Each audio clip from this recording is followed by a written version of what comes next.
네, 안녕하세요. 토이즈 코리아입니다. 이번 시간에는 왼쪽에 보이시는 제가 운영하는 이렇게 토이즈 코리아라고 하는 네이버 블로그인데요. 그 나사 제도법에 대해서 좀 문의를 주시는 분들이 좀 많아서 이참에 좀 설명을 좀 드릴까 합니다. 나사라고 하면 나사는 하나의 형태적인 거죠. 볼록볼록하게 이제 톱니바퀴처럼 생긴 그런 나사가 평행으로 나 있는 그런 형태를 나사라고 하고 나사산이라고 하고 그런 나사들은 볼트나 너트류에 많이 있겠죠. 딱 봐도 이거는 이제 볼트 같이 생겼고요. 얘는 너트이거나 뭐 암나사인 탭의 형태겠죠. 그래서 뭐 순화사인 경우에는 순화사를 사실은 우리가 제도나 설계를 해서 그려내는 경우는 제가 설계를 해본 경험상 많이는 없었던 것 같고, 일반적으로는 이제 체결을 하기 위해서 암나사를 어떤 본체나 어떤 프레임에 이제 만들어내는 경우가 더 많습니다. 자, 오른쪽에 보이는 그림은 이게 편심 구동 장치라고 하고요. 그 장치의 이제 본체 쪽에 보면 요렇게 이제 나사가 암나사 형태가 요렇게 나 있습니다. 자, 이걸 좀 잠깐 설명드리면 요 부분을 이제 암나사 탭이라 부르고, 예. 그다음에 형태적으로는 지금 요런 식으로 색깔이 쳐져 있는 거 있죠? 파란색으로 된 요 부분을 외형선으로 그리고요.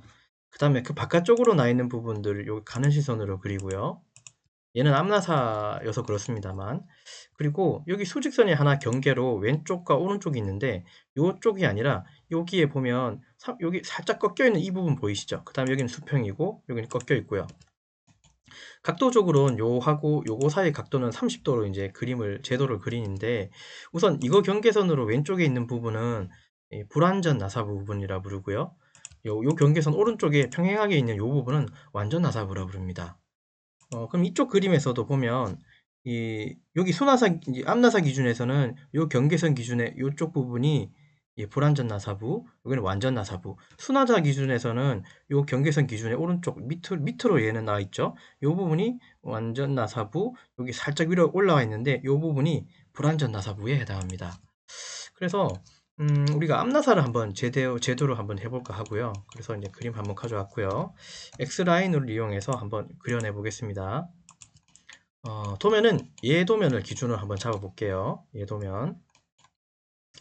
어, 나사 그릴 때 이제 나사 형태가 조금 이상한 형태가, 어쨌든 나사니까 우리나라는 이제 미터법을 쓰잖아요. 밀리미터 단위를 쓰는 미터법을 쓰고 있는데, 물론 인치도 있고 많지만 일반적으로 미터 나사를 쓴다 치면 여기에 이제 그 이니셜인 M이 들어가게 돼요. 그럼 얘는 미터 나사라고 표현하게 됩니다. 그리고 여기에 있는 숫자는 나사의 지름이라고 생각하시면 돼요. 외경 지름이라고 생각하시면 되고, 그리고 나사는 단독으로 이렇게 표현하는 것도 있고, 뒤에 곱하기 해서 어떤 숫자 0.75, 뭐 1.5, 2.0으로 해서 피치를 따로 표현해 주는 부분이 있는데요. 일반적으로 M 나사로만 표현해 주면 이건 미터 보통 나사예요. 일반적으로 쓰는. 그 다음에 미터 가는 나사를 표현할 때는 여기 곱하기 피치 값을 따로 적어 주세요. 가령 예를 들자면 이걸 잠깐 지울게요. 해칭은. 미터 가는 나사인 경우하고 보통 나사에 어떤 차이가 있냐면, 미터 가는 나사는, 자, 나사의 어떤 촘촘함을 한번 봐보세요. 미터 가는 나사요. 자, 여기 미터 가는 나사라 치고 바닥 쪽은 미터 보통 나사라고 제가 한번 그림을 그려볼게요. 미터 보통 나사는 이렇게 그려집니다. 예, 조금 그림이 약간 안 맞더라도 좀 이해해 주시고, 제가 뭘 표현하고 싶냐면 미터 가는 나사는 피치가 되게 촘촘해요. 우리가 피치라고 하는 건 나사산과 산 사이에, 혹은 나사골과 골 사이의 거리를 피치라고 부르는데요. 이 피치가 좀 작아요. 가는 나사가. 그리고 보통 나사인 경우는 일반적으로 거기 얘보다는 조금 더 크게 나사산이 펼쳐집니다. 그러면 어떨 때 가는 나사, 어떨 때 보통 나사라고 쓰냐면, 이게 나사를 만들어야 되는 이런 어떤 두께 부분이 협소하거나 짧을 때 있잖아요. 좁을 때. 얘는 되게 넓이가 깊은 거거든요. 제가 봐도 얘는 한 20mm가 깊어요. 이렇게 깊은 거에는 크게 상관은 없는데, 이게 두께가 되게 얇은 것들에 꼭 나사를 체결해야 되는 부분이 있을 수도 있습니다. 근데 얇지만 나사는 채워야 되고, 그런 부분엔 나사산을 일부러 많이 내기 위해서 여기 피치가 많은 가는 나사를 많이 쓰기도 한답니다. 자, 그래서 요걸 한번 모델링을 한번 제도를 한번 해보겠습니다. M4 기준으로. 근데 치수가 희한하게도 여기 8까지만 나와 있고 이 앞부분에 대해서는 어떤 지시가 명령이 없죠. 이거는 어떻게 이해해야 되냐면, 나사라고 하는 앞나사 기준입니다. 앞나사를 낼 때 실제로는 앞나사를 한 번에 내지 않습니다. 가공 공정상으로 보면 나사를 낸다고 치면 이 부분에 먼저 센터 드릴로 살짝 흠집을 내서 펀칭 구멍을 내고요. 관통된 구멍이라 흠집은 잠깐 내고 드릴이라고 하는 공구 가지고 이만큼을 뚫어냅니다. 드릴이라고 하는 공구. 그래서 실제로는 이 몸통이 드릴에 해당해요. 근데 이 드릴이 M4니까 지름하고 이 지름하고 똑같은 파이 4짜리 드릴 가지고 구멍을 관통을 내면 M4짜리 나사는 나지 않습니다. 그건 당연하죠, 그죠? 그러니 M4라고 하는 이 나사산이 나야 되는 이 부분보다는 조금 작게 드릴을 내겠죠. 어, M M4면 아마 피치가 0.75일 텐데 그 나사 같은 경우 드릴 같은 경우는 한 3.2파이나 3.1파이 정도 가지고 여기 구멍을 냅니다. 예. 관통 구멍을 기준 구멍을 이렇게 내고요. 그 다음에 나사 탭이라고 하는 녀석 가지고 나사 탭을 끝까지 내긴 하지만 나사 탭은 이렇게 앞부분이 휘어져 있기 때문에 나사산을 끝까지 낼 수가 없어서 요까지만 나사가 되는 거예요.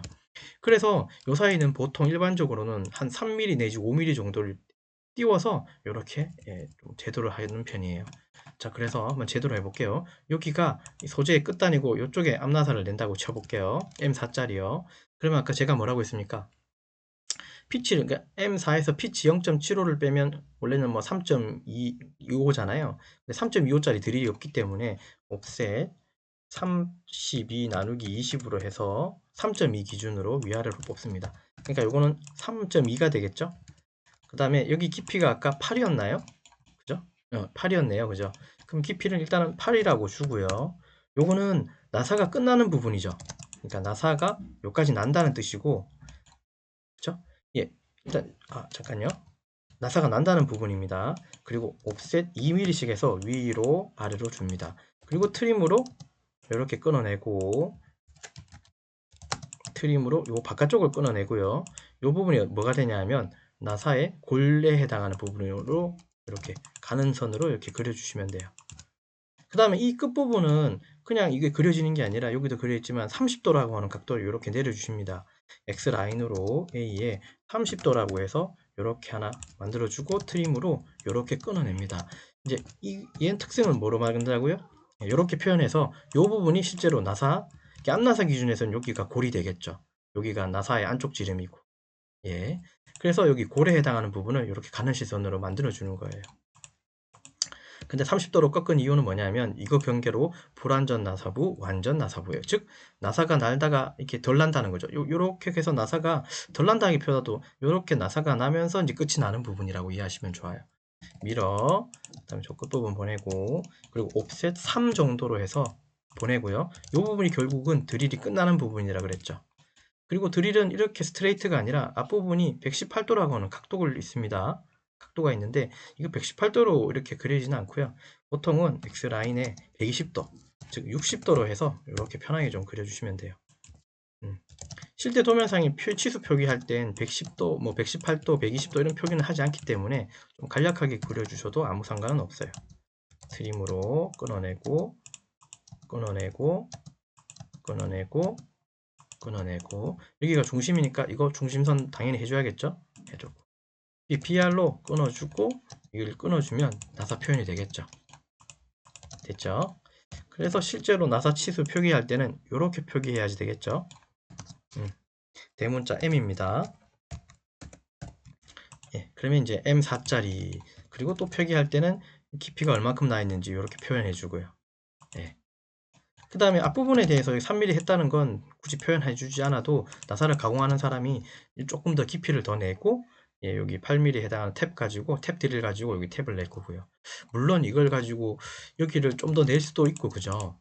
조금 더 낼 수도 있고, 조금 덜 낼 수는 있는데, 덜 내게 되면 이팔에 지장을 받기 때문에 안 되고, 조금 더 낼 수는 있겠죠. 물론 얘가 여기 몸통을 관통해서는 안 되겠죠. 그거는 이제 확인하고 가공자가 하기 때문에, 설계하는 입장에서는 어쨌든 여기에 알맞게 그림을 그려주시면 됩니다. 이렇게 표현하면 이제 이게 앞나사가 되는 겁니다. 탭이라 부르기도 하고요. 이거는 120도죠.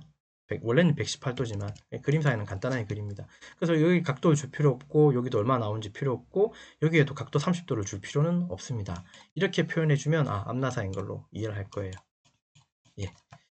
그리고 한 가지 더 좀 추가적으로 설명하면, 여기 보면 해칭을 이제 이렇게 했거든요. 단면이라서. 그래서 단면으로 표현을 줄 때는 여기, 예, 안찌름 여기에 해당하는 곳까지 나사 해칭은 여기까지 넣어 주셔야 됩니다. 그리고 여기도 표현이 좀 잘 되어 있는데요. 여기 그러니까 이 몸통, 드릴 몸통 전까지는 요 해칭을 다 집어넣어 주신다고 이해하시면 좋아요. 예. 아셨죠? 요거는 나사 제도법에 의해서 이렇게 만들어지는 거니까. 그래서 이번 시간은 나사에 대해서, 나사 제도법에 대해서 알아보았습니다. 감사합니다.